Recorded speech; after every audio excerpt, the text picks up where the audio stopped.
EB's skin was treated and made healthy in the lab.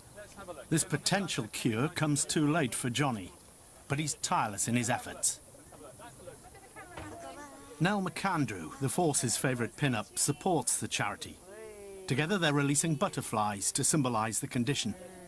Geez, butterflies. This is Willie that he looks after us or keeps us right, whatever. Yeah. So how are you keeping? Oh, not bad.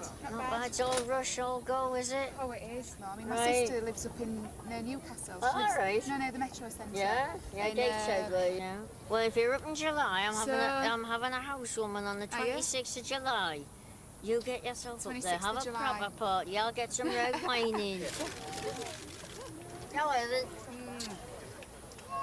Have we got it this time? No, take it again. Oh, yeah. We could be here a while. You just hold that pose like that.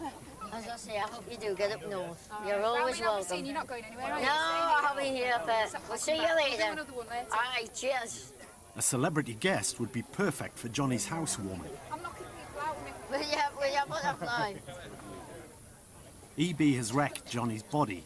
He has a high voice due to scarring on the vocal cords and hasn't been through puberty. He's a 36-year-old in a child's body. I haven't had relationships because I don't think enough of myself to get involved. So I've always just, for want of a better word, just flirted, just messed about. But once things get too heavy and that, I just backed off and let other people move in and get on. I don't think it's fair on the other person to have to cope with all that I have to cope with, which is what they would do. I could see right down that T-shirt on you then. Oh.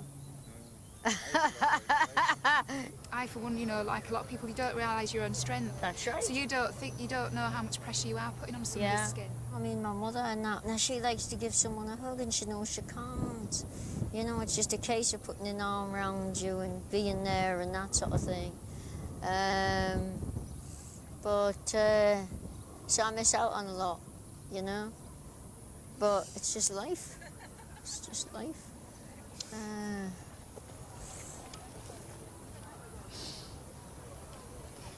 It's all right. It's all right, I'm used to it. It's really hard. You just take each day as it comes. I mean, 36 years. And you just living with dressings and sores.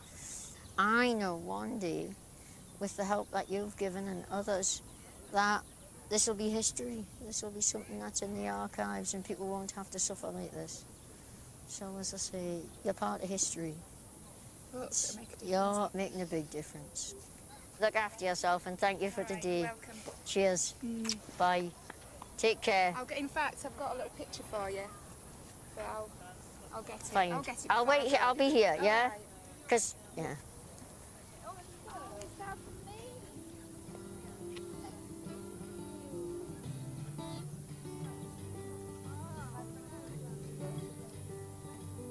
The guy's a pro.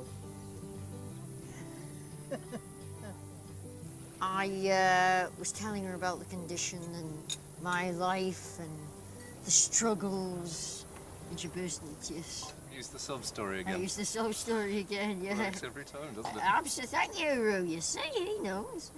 So, yeah. You got a phone number? No, but she's got mine, which is better than nothing. So she wrote Jonny's best childhood friend is Lord Rupert Redesdale. He's a working peer for the Liberal Democrats and should be a perfect speaker at the DIY funeral.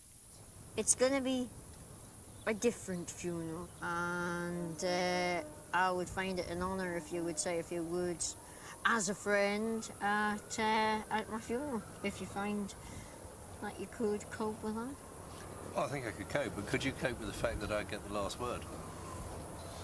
You reckon you would? You know, in one respect, I don't associate Jonny with the condition. You know, it's like, yeah, it's something that afflicts Jonny, but it's not what he is. No, it's like you're a lord. That's your affliction. And I don't let that get in my way. I am desperately afflicted with it. You are? Yeah, but... It's made you the way you are now. But it doesn't, you know, it's not what actually defines what Jonny is. You know, one of the times that I found it hardest, when I went up to visit you, and And Jonny was in tears, you know, he just said, I can't take the pain anymore, I want to die. Yeah. And I mean, the amazing thing about you is you've always had this sort of way of not saying that. Yeah.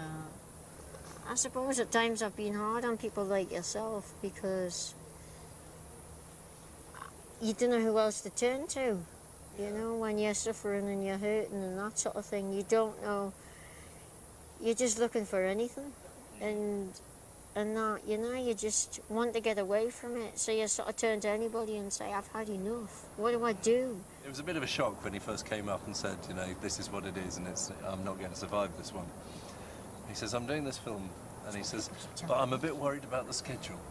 He says, I'm not dying to bloody schedule. I know, I said to Rue, I says, now when they've done all the main filming, I hope they don't want me just to go to bed and lie and die, and sort of the cameraman and soundman's going, how are you feeling? Is he dead yet? No, I'm feeling better. Don't give him any more water. Are you feeling sleepy, son? 10 months ago, just across the river at St Thomas's Hospital, Jonny was told he had a year to live. His battered skin had finally given way to cancer. Because of this, he was determined to leave home and set up on his own. Whatever happened, for however long it may be, I wanted to spend time where I always wanted to be, which was over in Alnwick. Jonny has a team of round-the-clock carers, whilst his mum is a regular visitor. Do you know if we put them all together, we could have little me's? Little what? Little me's. Oh, not more.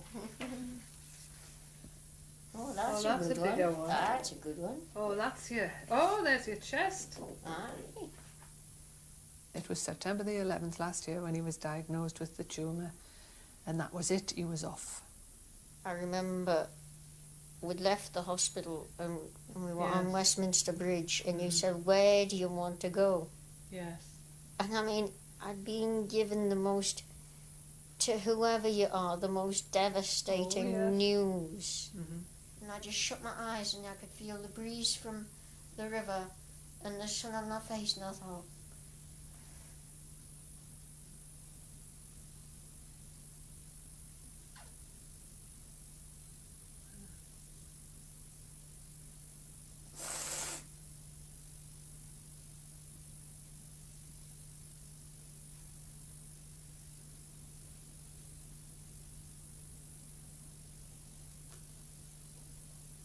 Yes, it wasn't an easy time for either. That's why I would probably say, where do you want to go? Because I was lost as well.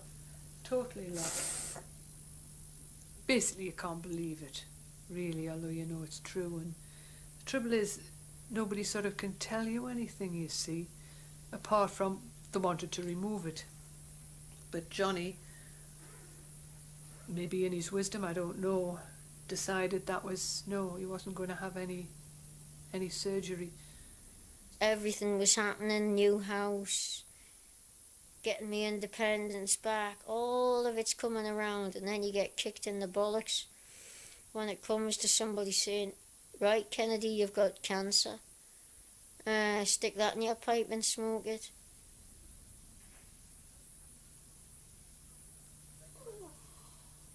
I believe that we'll all come down to Earth to learn lessons, and that Earth is a classroom.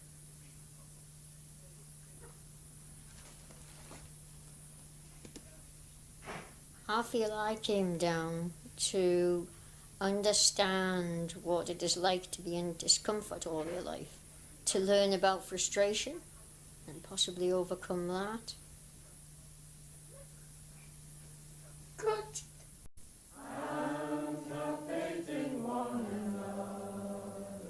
I know in my heart what I believe.